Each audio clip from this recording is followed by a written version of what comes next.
میخواد که امشب بیایی تا کنارم، بگم دردای دل رو به تو آروم شه حالم. نمیدونی که امشب چرا دل بیقراره، فکرت میاد تو سرم، سردرد میشم دوباره.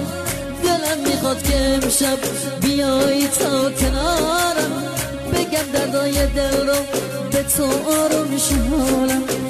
میدونی که بدون تا خسته و سیرم از دنیا، همه یه فکرم شده عشقت بی تو دلگیرم از دنیا، همه یه فکرم شده عشقت بی تو دلگیرم از دنیا. لایکی